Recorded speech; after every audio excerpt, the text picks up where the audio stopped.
Bonjour, merci de nous choisir chez vous pour votre émission hebdomadaire Le Monde en 7 sur New World TV, plus précisément sur sa chaîne Info Français. Nos invités sont déjà là. C'est un mélange d'anciennes et de nouvelles générations de journalistes africains. Nous avons le doyen Sogoyou Kegewé, ancien diplomate et journaliste. Nous avons également Lumagloa Kemayo, journaliste et écrivain, et le jeune journaliste Junior Lariste.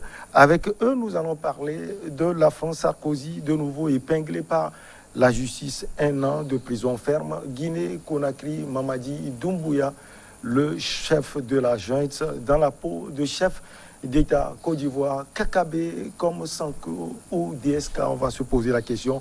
Et puis on termine par le Togo, déclaration des biens des ministres, on y est presque. On va présenter nos chers amis, soyez confortablement assis, vous serez on ne peut plus servi. Doyen Sogoyou Kegewé, vous allez bien, bonjour. Oui, bonjour Michel, surtout quand tu nous classes parmi l'ancienne génération. Merci, nous sommes là. Et bonjour surtout à nos téléspectateurs qui ne se fatiguent pas de nous écouter, même si on ne dit pas toujours des choses qui leur plaisent. Lumagloa Kemayo, c'est toujours un plaisir de vous avoir. Bonjour. C'est un plaisir renouvelé parce qu'au même titre que notre ancien, ça me fait toujours plaisir d'être sur ce plateau et surtout d'être en contact avec les téléspectateurs de New World pour échanger sur les questions d'actualité africaine. Junior Laris, merci d'avoir accepté notre invitation. Vous allez bien? Je vais très bien et c'est un plaisir pour moi de pouvoir échanger aujourd'hui avec cette génération africaine qui nous a précédés et donc voir le point d'achoppement dans la convergence des idées. Allez, on commence donc par la France. L'ancien président a été condamné et coupable du financement illégal de sa campagne présidentielle de 2012. La peine sera aménagé en détention à domicile. Lumagloa, avant d'expliquer cette affaire qu'on appelle Big Malion, on va écouter l'avocat de Nicolas Sarkozy, Thierry Herzog, et écouter également Jérôme Lavrieux. Il est l'ancien directeur de campagne adjoint de l'ancien président français. Le président Sarkozy, avec lequel je me suis entretenu au téléphone à l'instant, m'a demandé d'aller faire appel, ce que je ferai immédiatement en sortant d'ici, et naturellement, le jugement ne sera pas exécutoire. La cour d'appel, et c'est pour ça que les cours d'appel existent, dira le droit, et nous aurons alors l'occasion d'en reparler. J'ai sans doute commis des fautes, je vais payer pour, mais pas celles qui m'avaient été imputées au début de cette affaire. La présidente a reconnu qu'il n'y avait pas eu de constitution de cagnotte, de détournement d'argent par qui que ce soit. C'est pour moi une grande victoire.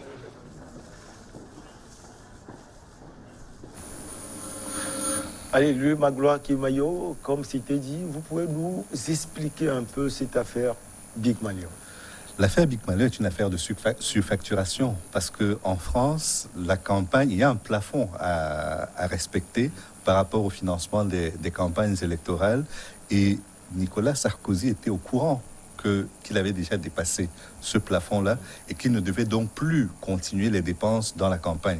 Or, il a multiplié les campagnes dans l'entre-deux tours parce qu'il pensait qu'il était en perte de vitesse et que grâce au meeting, il pouvait rattraper son retard sur François Hollande.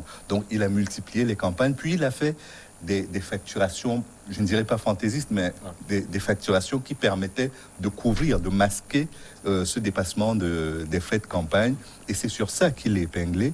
Et c'est pour ça qu'il a été condamné également par la justice française. Une affaire de plus, doyen Sogoyou Kegewé, pour l'ancien président français Nicolas Sarkozy. Il faut toujours, s'il y a une justice en France, qu'elle précise que l'argent aussi gratuitement dépensé, abondamment dépensé, était l'argent volé au Kadhafi. Et c'est pour cet argent volé au Kadhafi... C'est une autre affaire. Oui, une autre affaire. Oui, mais c'est sûr, à cause de cet argent volé à Kadhafi, pour qu'il ne parle pas, on l'a tué. On l'a tué, on a tué beaucoup de ses collaborateurs. Il y a un ancien ministre dont le corps a été ramassé sur le Danube à Vienne. Mais tout ça, personne ne le dit. Moi, je ne sais pas pourquoi. Quelqu'un qui a rasé un pays, pillé un pays, on ne parle même pas de ça, ou à peine. Et on le juge pour disons des cacahuètes. qu'il ait surfacturé combien de milliers ou de millions d'euros, ça ne sert à rien. La place réelle de Sarkozy aujourd'hui, ce n'était pas qu'on dise qu'il est condamné, qu'il va aller en prison. Sa place était en prison depuis longtemps. On devait plutôt se demander, il sort quand? Non, pour dire vrai, pour être tout à fait honnête sur les affaires de Sarkozy, il a 12 affaires pendantes. Oh, voilà. Il a été condamné sur 2 d'entre elles. Oui. Il y en a 3 sur lesquelles il y a un non-lieu qui a été prononcé. Mais parmi ces 12 affaires, il y a celle du financement, du soupçon de financement de sa campagne par des fonds libyens, sur laquelle, pour le moment, on n'a pas tous les éléments et il y a de fortes chances qu'il soit relaxé, malheureusement. Non, il sera relaxé. Parce que l'argent de Kadhafi, ce n'est pas l'argent du contribuable français. Si en France, on lui cherche des noisettes, des poudres dans la tête pour le financement, machin, c'est qu'on soupçonne qu'il y ait l'argent français dedans. Maintenant, l'argent d'un arabe qu'on a d'ailleurs tué pour qu'il ne parle pas. Pourquoi vous voulez qu'on en parle, que les gens le condamnent pour ça? Moi, je crois quand même que si on dit justice, il faut qu'il y ait vraiment justice. Quand il y a un problème ou des problèmes, qu'on les pose tous sur la table. Mais pour ça, il faudrait qu'il y ait des preuves, parce que malheureusement, en justice, il y a les présomptions de culpabilité, il y a les faisceaux. Kadhafi est mort. Alors, Julien, vous avez plus l'œil de juriste. Et oui, je pense qu'il ne faut quand même pas s'enflammer sur cette affaire de Nicolas Sarkozy, puisque c'est une affaire qui a été...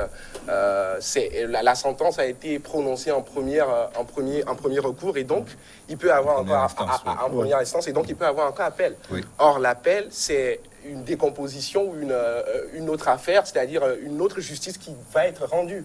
C'est ça aussi le principe du contradictoire que la justice garantit aux citoyens, et donc il faut rester très mesuré. Après, je pense que Sarkozy est quand même coupable dans ce qu'on appelle la composante matérielle de son infraction. La composante matérielle, c'est-à-dire... En français facile. Non, ça veut dire qu'il y a eu fait de surfacturation. Il y a eu dépassement et il y a eu aussi l'intentionnalité qui est claire, qui a été à peine dévoyée par la société Pygmalion, qui d'ailleurs a lancé cette affaire dans le Point en 2013 et qui avait défrayé la chronique. Donc je pense qu'il faut regarder les aspects de la composante juridique de ce qui a été retenu contre Nicolas Sarkozy et ne pas trop vite partir en besogne. Là où peut-être il y a peut-être un processus vexatoire envers le président français, l'ex-président français, c'est de tout de suite parler de bracelet électronique, qui, pour moi, parce que la sentence n'est pas encore consommée, il peut encore faire appel, il peut revoir, même annuler cette décision, et donc rester très prudent sur l'affaire de Nicolas Sarkozy. Et j'aimerais rappeler qu'il a écopé de la peine maximale, qui est de 1 an d'emprisonnement. C'est vrai qu'après, il y a eu arrangement de la mouture, et que dans la législation française, normalement, on a revu à la hausse, c'est de 1 an d'emprisonnement à 45 000 euros d'amende. Aujourd'hui, c'est 1 an d'emprisonnement plus 3 000 euros d'amende. Mais comme le principe du rétroactif n'est pas actif pour les délits pénaux, et donc il reste dans sa composante. Alors, le Magloire Kemayo, quand on voit l'intervention de Jérôme Lavrieux, il y a un peu une ligne de démarcation entre ce qu'il dit et ce que Nicolas Sarkozy affirme sans cesse. Lui, il reconnaît avoir fait quelque chose. Oui, parce que c'était quand même lui qui était à la manœuvre, donc il voyait très bien tout ce qui se déroulait en termes de frais de campagne, de monitoring de ces frais de campagne-là. Je pense que c'est indiscutable qu'il y a eu dépassement de frais de campagne. C'est pas la première fois qu'on le dit. L'institution qui est chargée de vérifier les comptes de campagne l'a dit.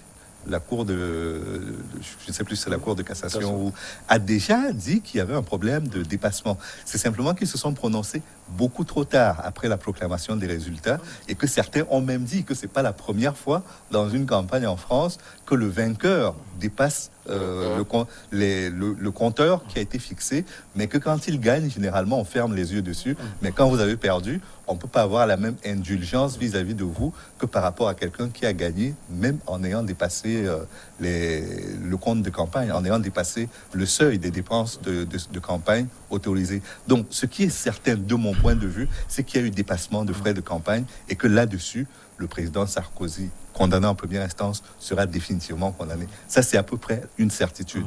Je ne vois pas où il y aura vice de forme ou un élément pouvant permettre de croire qu'il sera relaxé. De mon point de vue, il sera définitivement condamné parce que c'est un fait qui est établi aujourd'hui. Alors, doyen, l'affaire est supérieure au réquisitoire, la peine plutôt est supérieure au réquisitoire du parquet. Et comme une question précédente tout à l'heure, c'est aussi une affaire parmi tant d'autres. Il y avait l'affaire Bettencourt en France, ou tellement d'affaires pour l'ancien président Nicolas Sarkozy.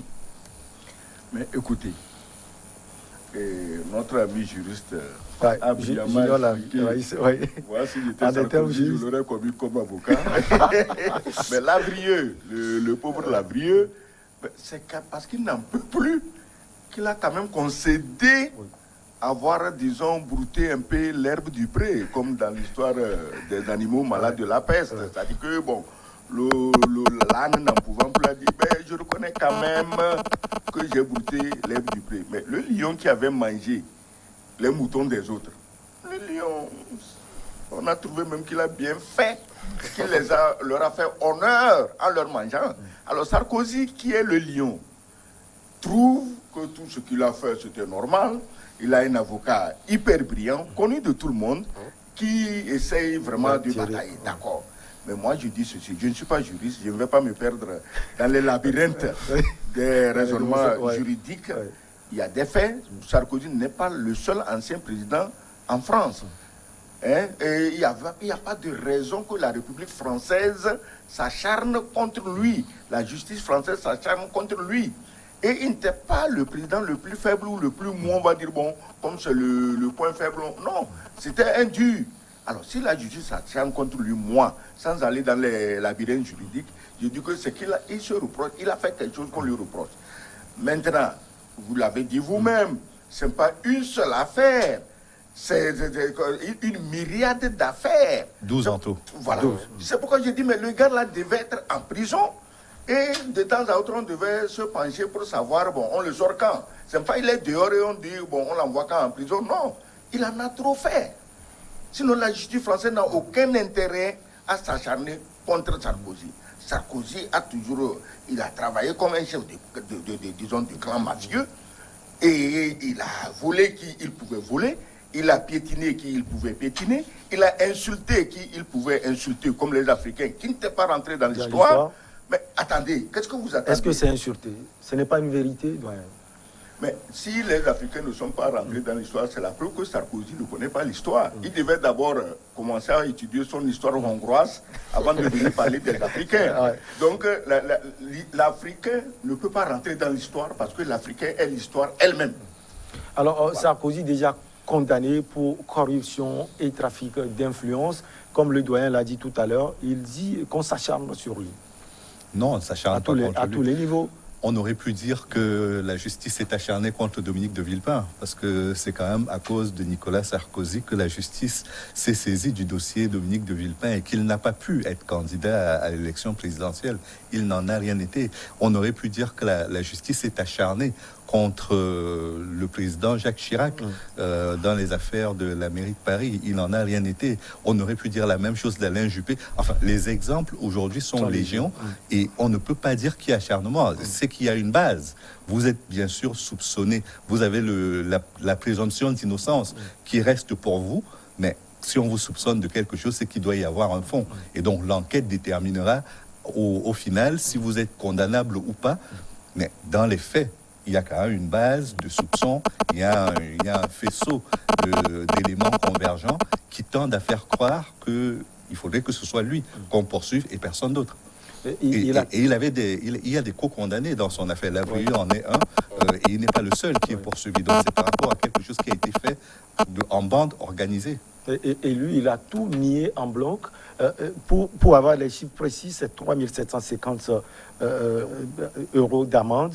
Alors, Nicolas Sarkozy nie tout en bloc. Junior Laris, il va s'en sortir. Je pense que la stratégie de Sarkozy de tout refuter a été une stratégie savamment pensée d'abord par son collège d'avocats, parce que jusqu'à preuve du contraire, on est innocent. C'est pas plutôt le contraire. C'est aussi ça le principe juridique. Et donc, pour moi, je pense, comme l'a dit lui, qu'il y a un faisceau d'indices quand même qui montre a priori que Nicolas Sarkozy, cette fois-ci, ne va pas se sortir de cette étreinte. Mais je pense que le troisième acteur très important dans l'affaire Big Malion, c'est Big Malion d'abord. L'entreprise qui, a priori, a reconnu avoir reçu des factures qui n'entraient pas dans son compte final. Et ça, c'est très, très important. C'est d'abord ce qui a amené, qui a aggravé l'affaire. L'entreprise a été condamnée. Elle a été condamnée. Et donc, c'est un peu un aveu à demi-mot de ce qu'a fait Big Malion. Et donc, pour moi, je pense qu'il y a une chose qui est assez importante dans la manière d'opérer, c'est Big Malion qui a lancé la reconnaissance, le fait qu'on puisse aujourd'hui mettre Sarkozy sous cette condamnation. Mais il y a une chose aussi importante qu'il faut savoir. Aujourd'hui en France, il y a une sorte de manque de clémence envers les responsables politiques. Et ça s'est accentué. D'ailleurs, avec la présidence Sarkozy, avec la création des tribunaux spéciaux, je veux parler du tribunal spécial financier, qui est un tristement célèbre tribunal qui a déjà condamné à Nanterre, qui a déjà condamné par le passé. Et donc, c'est une suite logique de la politique et de la justice aujourd'hui que l'État français veut mettre en place. L'exemple Agnès Buzyn est patent actuellement. Et donc, pour moi, il n'y a pas d'acharnement, mais je pense que c'est un revirement de la justice française à ne pas laisser un peu ces criminels en col blanc, puisque c'est un peu, c'est ce que disait d'ailleurs le doyen diplomate. Et donc, c'est une manière de ne pas laisser ces criminels en col blanc venger dans la nature. Alors, doyen, les co-prévenus, eux, ils écopent de 2 ans et demi de prison. Les co-prévenus de Nicolas Sarkozy, lui, il en a pour 1 an. Oui. Et eux, ils en ont pris pour 2 ans et demi. Je ne vais quand même pas vous ramener encore à la fable. C'est-à-dire que celui qui a le plus péché paye moins, et celui qui a moins péché paye plus. Peut-être que l'entourage a plus. Il y a quand même le mérite. Il y a quand même le mérite de la justice qu'elle puisse juger un ancien président. C'est un mérite. Parce que, bon, ça ne se trouverait pas dans tous les pays du monde. Mais moi, je dis ceci. Ce que Sarkozy a fait à la France est grave parce que Sarkozy est un de ceux qui ont le plus contribué à dégrader l'image de la France aujourd'hui partout et surtout en Afrique. Il faut le reconnaître. Sarkozy, son gouvernement, son élection, son gouvernement, sa chute, ses affaires, ses combinations, comme disent les Italiens. Voilà, ça a trop sali l'image de la France. Aujourd'hui, vous êtes d'accord avec moi que, bon, dans nos pays ici, la France vraiment n'est pas en odeur de cet été. Je ne dis pas qu'il est le seul, mais tout cela a contribué. On l'a vu en Côte d'Ivoire, ce qu'il a fait en Côte d'Ivoire en 2011. Quand même, soyez sérieux. Pourquoi nous, les Noirs, on est comme ça? On ne dénonce pas parce que c'est un blanc. Si un Noir avait fait la même chose, on l'aurait pendu sur la place publique. Mais ce n'est pas normal. Je dis, il a tué la France en Afrique. Il a tué la politique en France. Et si on ne le cache pas rapidement derrière les barreaux, il y aura pire. Parce qu'une chose est sur les 12 affaires là, c'est pas limitatif, c'est pas exhaustif. C'est sûr qu'il y a encore d'autres cadavres dans la poche. Voilà. Donc moi je dis, ce gars, il a tué l'Afrique, il a humilié l'Afrique en Libye, il a humilié l'Afrique en Côte d'Ivoire, il a humilié l'Afrique dans ses discours à Ouagadougou, ou bien je ne sais où il est, à Dakar. Mais c'est pas normal, c'est pas un président. Vous voulez relativiser. Je sais que Non, je crois qu'il faut remettre les choses à leur place. Voilà. Les responsabilités ne peuvent pas être élargies au-delà de leur réalité. Ouais. Parce que dans l'affaire de la guerre en Libye et de la chute de Gbagbo en Côte d'Ivoire, ça c'est l'affaire d'abord des pays africains concernés et a posteriori, on pourrait dire que c'est l'affaire de l'Union africaine. Elle pourrait porter plainte et dire nous ne sommes pas d'accord avec la manière dont tout cela a été géré sur le sol africain. Voilà pourquoi nous nous constituons partie civile ou que nous déposons une plainte contre le président Sarkozy. On pourrait l'entendre. La compétence internationale aujourd'hui des cours, on peut la décréter. Un pays africain peut décréter qu'il a la compétence pour juger le président Nicolas Sarkozy. C'est pas à la France de se saisir de ce dossier-là. Ça, c'est la première chose. La deuxième, c'est que concernant les affaires de justice des hommes politiques, c'est pas de l'acharnement, c'est que il y a aujourd'hui, avec les questions, avec la libéralisation de l'information, la libéralisation surtout des moyens d'information, une plus faible tolérance aux affaires de justice ou aux affaires de criminalité politico-financière. C'est pour ça que ça émerge de plus en plus. Il y a des journalistes qui font leur travail, certes, il y a des lanceurs d'alerte également qui le font, mais c'est surtout qu'aujourd'hui, il y a des moyens beaucoup plus importants de contrôle de l'activité politique et des dérives des acteurs politiques qui fait que ça ne peut plus passer sous silence. Ça, c'est la deuxième chose. La troisième, est-ce qu'on aurait pu faire mieux avec un autre président ou dans un autre pays? Oui, on a vu des présidents en activité aux États-Unis qui ont été entendus. Bill Clinton l'a été alors qu'il était en plein mandat. Il y a d'autres exemples qu'on peut citer. Le Watergate, par exemple. Oui, le Watergate, toujours aux États-Unis. Et si on remonte à des pays comme les pays scandinaves, par exemple, vous n'avez même pas la possibilité de le faire. Parce que le contrôle citoyen est tel que chaque semaine, les journalistes viennent dans les ministères, dans les lieux de pouvoir et peuvent investiguer sur tout ce que vous avez fait pour dénoncer ce qu'il y a lieu de faire. Et d'ailleurs, il y a une ministre, une fois, je vais raconter juste une anecdote pour conclure, une ministre qui est sortie une fois de son ministère et elle a oublié sa carte bleue personnelle. Elle a utilisé la carte du ministère pour s'acheter un jus de fruits et elle a remboursé les frais par la suite. Mais ça fait un scandale parce qu'un journaliste s'en est rendu compte et il a été étonné que la ministre utilise sa carte professionnelle pour s'acheter un jus de fruits alors que ça n'a rien de professionnel. Donc c'est pour vous dire que la relation aux hommes politiques et à la manière dont le bien public est géré n'est pas du tout la même d'un pays à un autre et que par moment, on peut avoir l'impression qu'il y a de la complicité, mais c'est que la France est quand même une monarchie qui ne se reconnaît pas. Le président en France est un roi, est un monarque qu'on n'attaque pas n'importe comment. Et même quand on le condamne en prenant beaucoup de précautions parce qu'il ne faut pas salir son image et qu'il ne faut pas non plus salir à travers son image l'image de son pays. Toutes ces précautions-là, ils ne les prennent pas quand il s'agit de la Libye, de la Côte d'Ivoire ou d'un autre pays africain. Et c'est à nous de faire respecter cela. On ne peut pas déléguer la défense de notre image et de nos intérêts à la France, aux États-Unis ou à n'importe quel autre partenaire. C'est d'abord le travail des Africains. Alors, Julien Laris, on va également parler de Guillaume Lambert, qui fut le directeur de campagne de Nicolas Sarkozy en 2012 et il a été condamné pour escroquerie et complicité de financement illégal de campagne. Ah oui, c'est un peu le pendant élargi de ce qui a aujourd'hui défraie la chronique, c'est-à-dire avec Nicolas Sarkozy qui lui a été assimilé. Mais il faut retenir une chose, Nicolas Sarkozy a écopé de la peine maximale. Ça, je tiens à le préciser. Donc, il n'y a pas une sorte de condescendance avec l'ex-président français. Ensuite, il y a une disposition pénale qui prévoit que dans la mesure si l'accusé ou le condamné peut exécuter sa peine à être assigné à domicile, le tribunal il faut vraiment donner de l'importance à ce doit-là, parce que c'est un devoir, doit requérir l'exécution de cette peine de cette façon-là. Et donc, Nicolas Sarkozy, cette assignation à domicile, parce que d'aucuns ont estimé qu'il s'agit d'un traitement de faveur de la part du président français. Et non, ce n'est pas un traitement de faveur, c'est une disposition pénale qui se fait. D'ailleurs, moi, je pense peut-être au contre-pied de tout ce que les gens pourraient dire, qu'ils ont été très sévères avec le président français, parce que il y a ce qu'on appelle en droit la primo-délinquance. Lorsque vous commettez un forfait pour une première fois, la peine ne doit pas être la peine maximale. Mais Sarkozy, c'est pour la première fois qu'il commet... Mais je crois que c'est pour l'ensemble de son œuvre, parce qu'il y a également... Je pense qu'il ne doit pas avoir, comment dit-on, une confusion des affaires. Les affaires se jugent...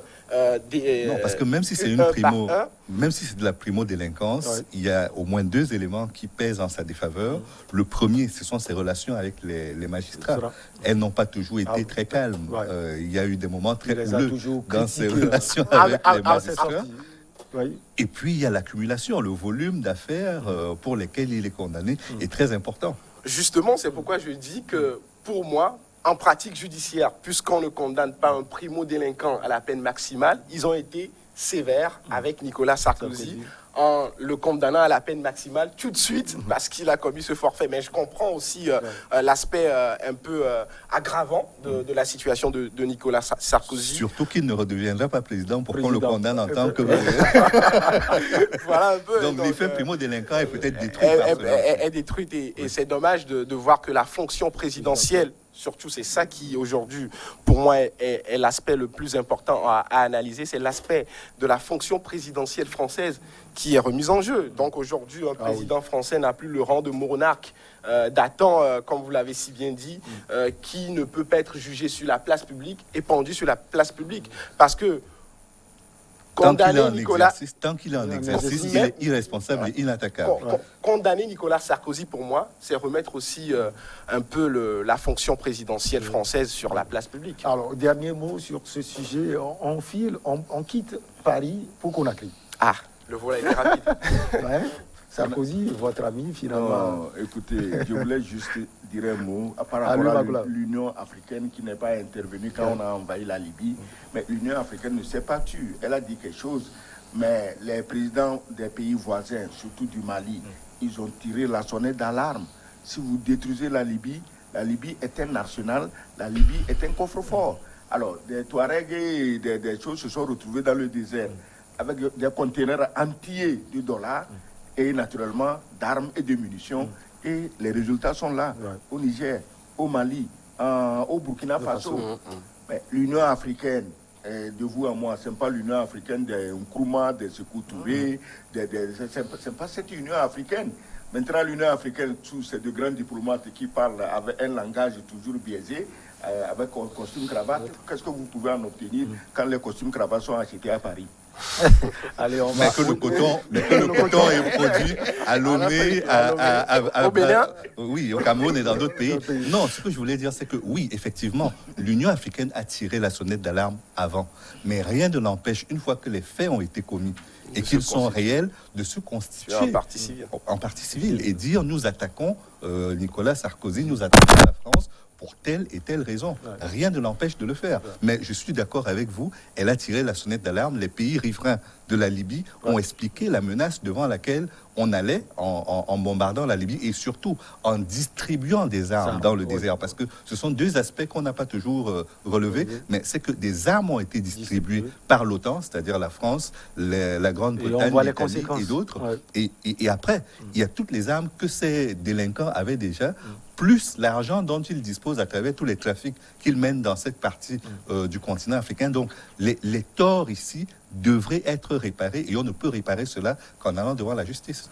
Allez, on va à Conakry, chef de la junte au pouvoir depuis le putsch qui a renversé l'ancien président Alpha Condé. Le colonel Mamadi Doumbouya a prêté serment vendredi comme président pour une période de transition dont on ignore encore la durée. On va suivre cet élément réalisé par la rédaction Info de Ni World TV, élément réalisé par Carole Kalete-Ekolo.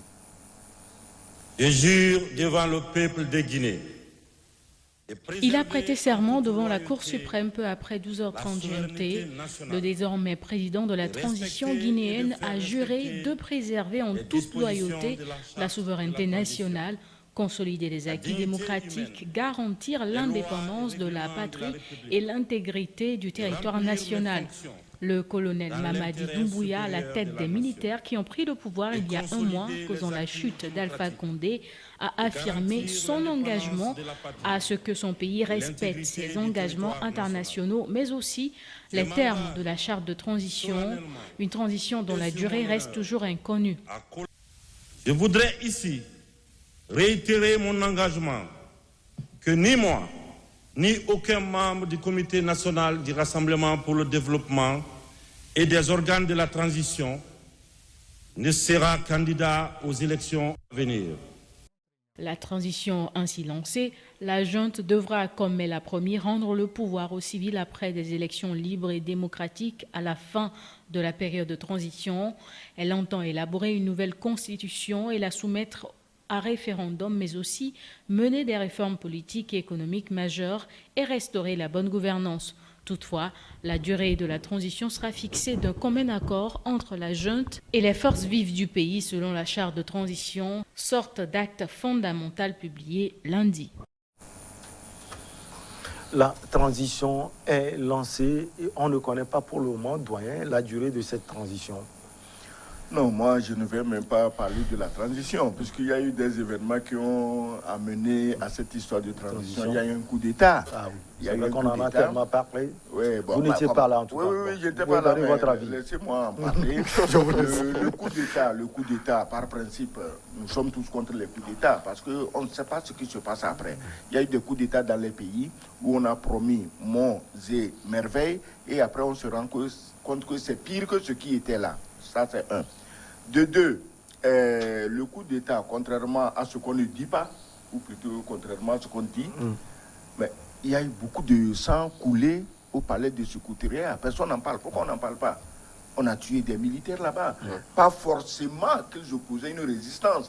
Parce que moi, si j'étais de garde le jour de la présidence, on me dit que le chef des forces spéciales vient faire coup d'État, étant donné qu'il est mieux armé et mieux entraîné que moi, bon, je ne sais pas pourquoi je vais me sacrifier inutilement. Mais on a tué des gens et il se fait, selon ce qu'on dit, si c'est vrai, que les gens qui sont morts, les militaires qui sont morts là-bas, c'était des jeunes recrues. Ce n'étaient pas des soldats aguerris. Pourquoi le jour-là, il y avait des jeunes recrues là-bas au lieu des soldats aguerris de la garde présidentielle? Personne ne l'a dit. Ça, c'est de deux. De trois, dans les véhicules qui paradaient dans Conakry, mais on a vu des blancs. Qui sont ces blancs? Moi, ils viennent d'où, vous voulez dire? Ils viennent d'où également? Oui, ils viennent d'où? Et ils cherchaient quoi là-bas? C'est une affaire entre Guinéens. Ils cherchaient quoi? Ça veut dire quoi? Ça veut dire que Doumbouya aurait certainement fait appel malgré son expertise à lui en tant que chef des forces spéciales. Il a dû faire appel à des forces extérieures pour venir l'épauler. Et selon vous, quelle force? Eh bien, comment voulez-vous que je le sache? Qui voulez-vous que j'indexe? La Guinée assise sur un trésor de minerais. Peut-être qu'il vous dit que ce n'est pas peut-être le propriétaire d'une concession d'or, de diamants ou de fer qui a envoyé ses gros bras pour donner un coup de main. Bref, ceci dit, c'est préalable mis de côté. Mais si Doumbouya peut vraiment... La première chose qu'il a dite et qui est intéressante, c'est de dire « je ne suis plus candidat ». Ça doit rassurer tout le monde. Je ne suis pas candidat. Les autres qui vont travailler avec moi pour la transition ne sont pas candidats. Ça doit rassurer tout le monde. Donc il faut lui laisser... Mais on sait qu'on peut changer à tout moment. Oui. Ben, quand on a le goût du pouvoir, les choses changent. Les idées sont faites pour changer. Le monde évolue par rapport au changement des idées. Sinon, on serait encore aux choses à la locomotive à vapeur de Denis Papin. Que les gens changent et puis on avance. En politique aussi, on peut changer d'idée. Seuls les idiots, dit-on, ne changent pas. Si demain Doumbouya fait comme les autres, on met la population dans la rue qui manifeste pour dire que c'est Doumbouya que nous voulons, ben, il sera candidat. Mais au moins au départ, il a pris la précaution de dire je ne suis pas dedans pour calmer tous ceux qui rêvent du palais de la présidence depuis des années. Parce que lui, il est un nouveau venu. Mais un dernier détail. Que ce soit Doumbouya qui fasse coup d'État à Alpha Condé, moi, ça vaut. Je ne me sens pas bien dedans parce que il doit tout à Alpha Condé. Dans cette vie, il faut toujours être reconnaissant. Si quelqu'un te fabrique et un jour tu lèves ta main contre lui en tant qu'Africain, c'est une malédiction. Et il aura des problèmes. On a vu le contenu de la charte, lui, Magloire Kemayo, et on a vu que Doumbouya a presque tout. Il est le chef de la junte, il dirige, c'est normal, il est devenu le président de la Guinée. Il y a aussi un comité national de transition sous forme de parlement qu'il va contrôler aussi d'une manière sous-jacente. On va proposer un gouvernement dirigé par un civil. Doumbouya est également là-bas. Doumbouya, finalement, il a tout. Et c'est normal. Non, c'est normal parce que je ne veux pas essayer de jouer l'avocat du diable ou quoi que ce soit, mais nous sommes dans un cas de figure où le président Alpha Condé avait été élu pour gérer le pays jusqu'en 2026. Et s'il n'y avait pas eu le coup d'État, il aurait géré jusqu'en 2026, malgré tous les griefs qu'on lui trouvait, malgré tous les reproches qu'une partie, à la fois des politiciens et de la société civile, lui faisait. Donc, on est là dans un contexte spécial où il a presque réglé un problème en écartant Alpha Condé, qui n'avait pas respecté la Constitution, y compris celle que lui-même a soumise à un référendum et qu'il a modifiée après l'adoption du référendum. Donc, on a quand même un premier problème qui est celui-là. Et quand il arrive aujourd'hui, il arrive pas par une élection, il arrive par un coup de force. Donc, on ne peut pas s'attendre à ce que quelqu'un qui a fait un coup de force se comporte en agneau une fois qu'il a le pouvoir en main. C'est exactement ce qui est en train de se passer en Guinée aujourd'hui. On peut juste nourrir l'espoir qu'au-delà de cette première période où il s'accapare tous les pouvoirs, qu'il ait la lucidité de bien s'entourer, d'avoir des cadres, des technocrates, des spécialistes dans chacun de leurs domaines qui seront capables de réparer la Guinée. Parce qu'il dit que le diagnostic aujourd'hui qu'il établit est que le pays est malade et que pour réparer le pays, il faut des réformes très profondes qui concerneront la politique, l'économie et les relations entre les différents groupes ethniques qui constituent le pays. Il faut recoudre le tissu national. C'est tout cela qu'il faudra réparer et il faudra le réparer avec des gens compétents. Il exclut en grande partie ceux qui ont travaillé avec Alpha Condé, mais il ne pourra pas exclure les fonctionnaires qui ont été à la machine pendant qu'il était là, parce que c'est également une source de compétences qu'il faudra gérer. Et donc, l'enjeu pour lui aujourd'hui, c'est d'être à la fois fidèle aux principes qui l'ont amené à conquérir le pouvoir, mais également garder en ligne de mire le fait qu'il doit réparer un pays qui est malade sur le plan économique, sur le plan politique et sur le plan également social, parce que le pays est disloqué. Il est aujourd'hui... les questions tribales l'emportent sur tout le reste. Et donc, il faudra réparer toutes ces choses-là. Je ne sais pas s'il lui faudra 6 mois, 8 mois, 2 ans ou 5, mais il faudra qu'il se mette à la tâche le plus tôt possible. Junior, il faut des réformes tous azimuts et profondes. Et en voyant le profil de Mamadi Doumbouya, vous pensez qu'il va réussir? Je crois que je vais un peu généraliser la question. Le processus du coup d'État qui est devenu... processus, je l'emploie par métaphore. Le processus du coup d'État qui est devenu un peu monnaie courante en Afrique, c'est aussi parce qu'aujourd'hui, il y a un manque de lead de la part de l'élite intellectuelle. Parce que si on prend de 60 à 90, la lutte, elle était d'abord intellectuelle. Elle est populaire parce qu'elle est intellectuelle. Mais aujourd'hui, les 4 classes d'une société africaine, je veux parler de l'élite intellectuelle et du peuple, de l'élite militaire et de l'élite économique. Aujourd'hui, celui qui prend le lead, c'est l'élite militaire. Quand vous faites le parallèle avec le Mali, Assimi Goïta vient de l'élite militaire.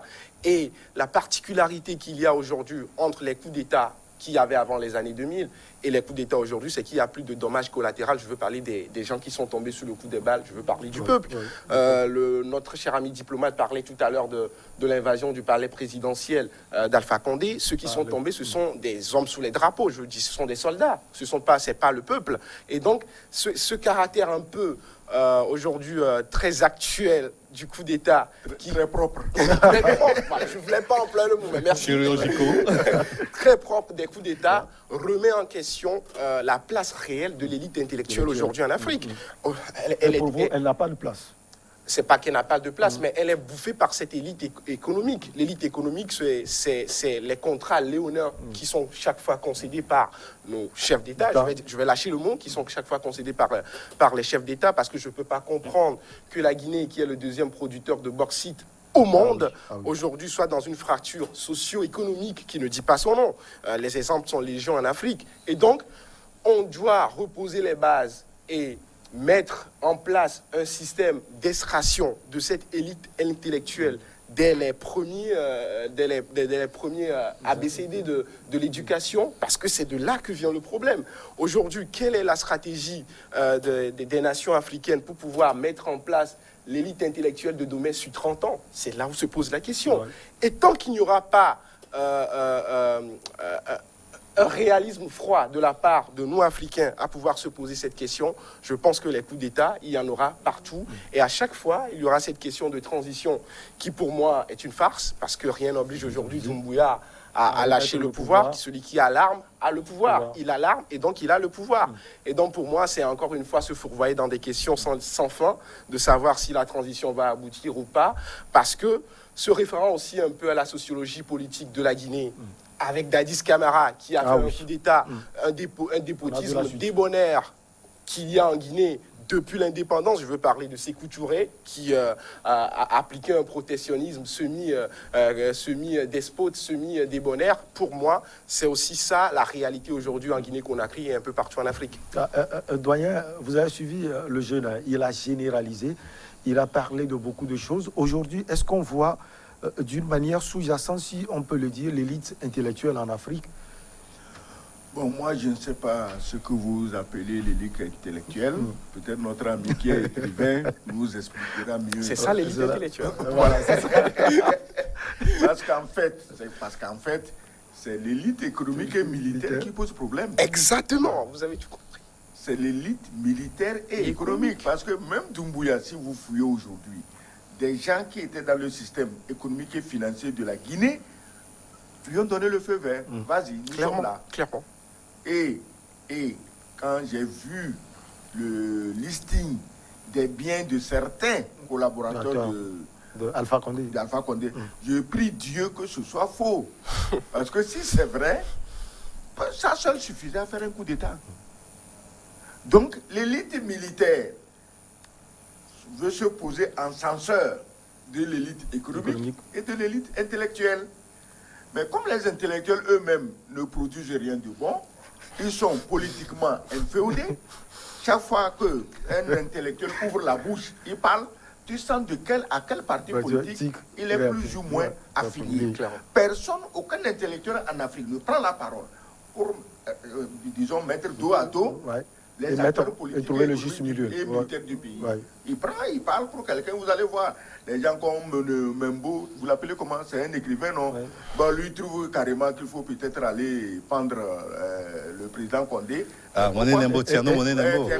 Et vous le permettez? Oui. On va marquer la pause pour le journal et on revient avec vous sans faute.